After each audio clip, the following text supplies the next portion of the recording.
This paper characterizes the effects of FOMC forward guidance on macroeconomic expectations and outcomes, particularly over the long period after 2008, when the Fed funds rate was at its effective lower bound. We examine evidence from event studies and conduct policy analysis using an empirical DSGE model. Although the theoretical potential for forward guidance to improve outcomes in such situations is clear, an activity puzzle from the event study evidence casts doubt on its effects in practice. Surprise increases in expected future rates lead private sector forecasters to raise their forecasts of GDP growth and lower their forecasts of the unemployment rate. This counterintuitive result creates ample room for empirically grounded skepticism toward the hypothesized effects of forward guidance. For our first task, we make such skepticism a little more difficult by demonstrating that the puzzle reflects the revelation of FOMC private information regarding future economic outcomes. The FOMC signals that it sees higher economic growth in the future than do private forecasters, and in turn, market expectations of future rates rise simultaneously with private forecasts of output growth. So to better understand the event study activity puzzle and our resolution of it, consider first regressing a revision of private sector expectations of activity on surprise innovations to expected future policy rates. Here, delta B bar H equals the blue chip expectations revision for an activity variable in H quarters. We measure it with the forecast change over the month containing a particular FOMC meeting. The surprise innovation to the future policy rates expectation in J quarters is delta I bar J. We measure this with the change in the futures contract rate over a much tighter time window, so its movements reflect revealed policy choices and statements. Our prior work found that estimates of beta usually had the wrong sign. We hypothesized that this arose from the influence of so-called Delphic forward guidance, which forecasts both future fundamentals and the corresponding appropriate policy actions, while promising nothing. We speculated that these regressions would yield estimates with the right signs if the interest rate surprises reflected only the policy commitments that characterized Odyssean forward guidance. Adding Delphic forward guidance introduces a simultaneity bias. So our accounting for Delphic forward guidance in such event study regressions begins with a comparison of blue chip forecasts with those from the Green Book. In light of the Green Book's well-documented relative success at macroeconomic forecasting, we call the differences between them FOMC private information. To measure its transmission to market participants, we regress surprise changes to the expected policy rate in 4 quarters on a vector of these private information measures, here Z bar. We build this from forecasts of activity and inflation for the current and next 4 quarters. FOMC participants might require time between meetings to digest forecast innovations before acting upon them. So Z bar includes private information measures from the current and previous meetings. The sample begins with the introduction of the FOMC statements in February 1994 and ends in December 2010. The statistical significance of gamma's estimate here indicates if the FOMC transmits its private information to market participants. And the regressions R squared measures the relative importance of such information for policy-driven changes to interest rate expectations.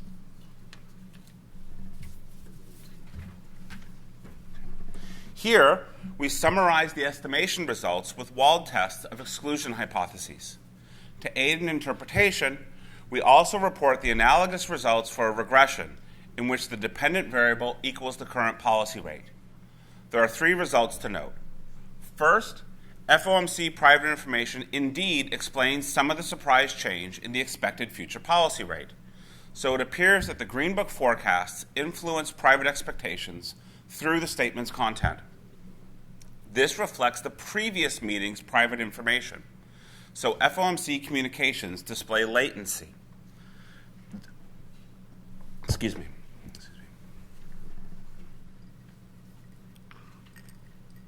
Second, FOMC private information does not impact the current policy rate.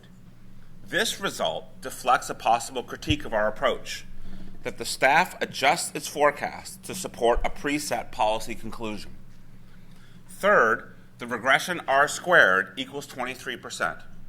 Thus, the short-run Delphic forward guidance we measure can be detected, but does not dominate policy-driven changes in expected interest rates. Going forward, we're going to measure the short-run Delphic forward guidance from a given statement with this regression's fitted values. The residuals from this regression contain Odyssean forward guidance, but they mix it with longer-run Delphic forecasts. So we give those residuals no structural label. Okay. Let's go to the next slide. Okay. With this decomposition in hand, we run the regressions underlying the event study activity puzzle after replacing the right-hand side variable with its short-run Delphic and residual components. This table shows the results for the unemployment rate. Its first two columns report estimates from the baseline regressions discussed earlier. The dependent variables are the forecast innovations for the next 4 quarters. The estimated coefficients are all negative and about equal to each other, and one of them is statistically significant at the 5% level. However, the R-squared measures are very low. The table's remaining columns report estimates from the expanded regressions. The short-run Delphic forward guidance coefficients are negative, large, and statistically significant at the 1% level. The residuals coefficients are generally positive, but they are small. Astonishingly to us, the R-squared measures jump to about 20%. That is, 1/5 of the variance in unemployment forecast revisions arises from the FOMC's transmission of short-run Delphic forward guidance. So what are the lessons that we can possibly learn from this? Thank you. Well, our paper contains a more detailed analysis of the event study results, including a discussion of whether forward guidance substantially impacts Treasury term premia. The results presented today frame our policy analysis well enough. First, the FOMC does transmit Delphic forward guidance in its statements. While this fact accounts well for the event study activity puzzle, considerable surprise variance in the 4-quarter ahead expected policy rate remains. So the data leave plenty of room for the operation of Odyssean forward guidance. However, our event study analysis finds no statistically significant effects of the residual variance that contains Odyssean guidance. While we believe further improvements to our analysis are possible, we must also acknowledge the intrinsic limitations of such an unstructured analysis when applied to a small sample. Indeed, Gertler and Karate found substantial and intuitive effects of forward guidance when using interest rate surprises from event studies as instruments for a standard VAR, which of course imposes more structure. D'Amico and King find similar results after imposing sign restrictions suitable for Odyssean forward guidance. So I'd like to outline the basic plan of what we're going to do now with our model-based policy evaluation. The standard RBC framework sits at our model's foundations. So long-run growth. This is the wrong slide, pal. That's all right, no problem. Okay, got it right here. Okay. So the basic plan is going to be we're going to add forward guidance to a relatively standard DSGE model. We're going to add a couple of other important features as well. We're going to estimate that model with both calibration and Bayesian methods, and then we're going to compare outcomes from data with counterfactual outcomes without forward guidance. Now, this presents a technical challenge for us because we use shocks to the interest rate rule for 2 purposes. One is anticipated shocks provide forward guidance themselves. The second is that they keep interest rate expectations from violating the zero lower bound. So how do we get rid of the forward guidance while keeping the expectations? The way we do that is we replace the shocks that we identify in the data with shocks chosen by a policymaker who cares only about minimizing deviations from the Taylor rule, subject to the ZLB. Okay? Marty calls this the Thelma and Louise path. You've got the hands on the steering wheel, and you're going over the cliff. We call these Taylor maximum fidelity paths. Okay? So now let me walk through the specification of the model. Okay? That's okay. It's okay. We're good. We're all good. So for the model specification, I'd like to just talk about, it's got lots of familiar features that you know from Cristiano, Eichenbaum, and Evans, as well as Smets and Wouters.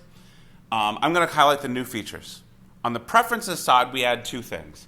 One is a preference for government bonds. Now, those government bonds are going to be in zero net supply, but that preference is going to drive a spread between the policy rate and the rate of return on capital.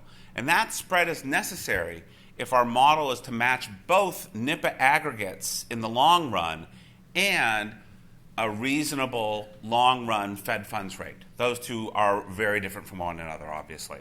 So we want to get that right. It also gives us a basis, more micro-founded basis for the risk premium shock that Smets and Wouters introduced. Okay? We're also going to introduce Hymovic and Rebelo preferences. Now, these preferences dampen the income effect in the short run, and so they, on labor supply, and so they enhance co-movement in response to a given a news shock about technology. Here, we're going to give them the same an opportunity to do the same thing following a news shock on monetary policy. Okay? On monetary policy itself, we're going to add two other new features. One is going to be a stochastic intercept to the Taylor rule, and we hear it's labeled as pi star, which is going to be the long-run inflation rate. This thing's going to follow a very persistent autoregression with a very, very persistent autoregression with very small innovation variance and a 2% long-run mean. Okay? This is so that we can model the substantial decline in average inflation at the beginning of our sample, which begins in 1993. The other feature we're going to add is monetary policy shocks that are announced in advance of their implementation. Here, the sum of those xi-t terms is those past values of those policy shocks influencing the current rate. Okay. This is not quite right. This is that's okay. Okay. Yep, okay, got it. So this goes through the model's data. Its estimation uses NIPA price and quantity series, a measure of hours worked, multiple indicators of wage and price inflation, a survey-based measure of long-run inflation expectations, the current policy rate, and market-based measures of its expected future values from Eurodollar and OIS markets. The NIPA data is chain aggregated into three model-consistent components of GDP: consumption, investment, and a residual that includes net exports and government consumption. Our measure of hours worked employs an adjustment for demographic trends in labor supply from FERBIS, while the inflation's expectations data comes from the SPF. Because our estimation forces basic NIPA data and interest rate futures data to coexist, we expect the estimation to minimize any forward guidance puzzle, which of course would be counterfactual. Our estimation procedure follows a somewhat non-standard approach. We first calibrate the parameters that the model has in common with the standard RBC framework to match long-run averages from the U.S. economy. This first moment's first approach ensures that any success we have in replicating second moments does not come at the cost of counterfactual long-run predictions. The remaining parameters govern pricing frictions and standard DSGE features. We estimate these using relatively standard Bayesian methods. Within this procedure, the inflation expectation series disciplines the evolution of pi star, and the interest rate futures data ensures that our model accounts for market expectations of future monetary policy. After estimation, in the paper, we demonstrate that the model produces a credible business cycle history driven primarily by shocks to permanent neutral technology and the demand for government bonds. Furthermore, we verify that the model does not display a forward guidance puzzle like that examined by Del Negro, Giannoni, and Patterson. Hence, it appears to be a credible laboratory within which to conduct the analysis of monetary policy. So this slide presents some of the results of that analysis. The actual policy rate and its market-based expectations are in red, along with those from our counterfactual Taylor maximum fidelity paths from 2009 to 2014. Each panel plots the rates at a given horizon, and because their movements are intrinsically different sizes, they have different scales. The differences between the actual and TMFP current policy rates are actually very small. However, at longer horizons, substantial differences arise. Throughout 2009 and into mid-2010, actual futures rates were well above those from the TMFP. Our model assumes an error-free transmission mechanism from policy intentions into market prices. So the TMFP policymaker has an advantage over the real-world FOMC. With this qualification in mind, we nevertheless conclude that this rule-based monetary policy would have provided more accommodation in the Great Recession than did the FOMC. From mid-2010 to mid-2011, the two futures rates paths are quite close. A dramatic difference between them opens up in the third quarter of 2011. This coincides with the replacement of extended period with mid-2013 in the August 2011 FOMC statement. This accommodation remains in place through 2014.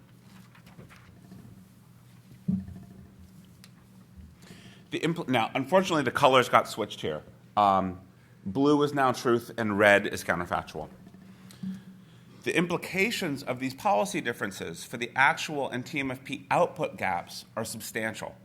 Our model estimates that the output gap achieved a trough of minus 6% in the first quarter of 2011. Thereafter, it recovered sharply for 2 years before slowing down its convergence in 2013 and 2014. At the end of 2014, it stood just below minus 1%. The TMFP output gap also achieved its trough in 2011 Q1, but that was only about minus 4%. The extra accommodation provided by the rule-based path substantially blunts the Great Recession's contraction. However, the TMFP output gap essentially never recovers. At the end of 2014, it equals minus 3%. Therefore, the accommodation from the quantitative forward guidance begun in August 2011 substantially improved macroeconomic outcomes. In the paper, we show that the output gap exemplifies the behavior of other relevant series, such as consumption, investment, hours worked, and inflation. Okay? So what lessons can we learn from this, obviously, singular experience? One possible lesson from this evaluation is that attempts at implementing discretionary monetary policy, even constrained discretion, can result in worse outcomes than those from following a simple and very credible rule. However, it would be incomplete to stop there. The FOMC's forward guidance from August 2011 onwards certainly deviated sharply from the rule, and it substantially improved economic performance along both dimensions of the dual mandate. We believe that the more useful lessons from this study acknowledge the FOMC's real-world difficulties with communication, such as those I've had here. The situation was unprecedented. Communications were by and for a committee rather than an individual, and market participants often misread signals while trying to profit off of each other's confusion. With those challenges in mind, it should be unsurprising that switching from phrases with room for interpretation, like extended period, to phrases with ambiguity, like mid-2013, helped offset those obstacles.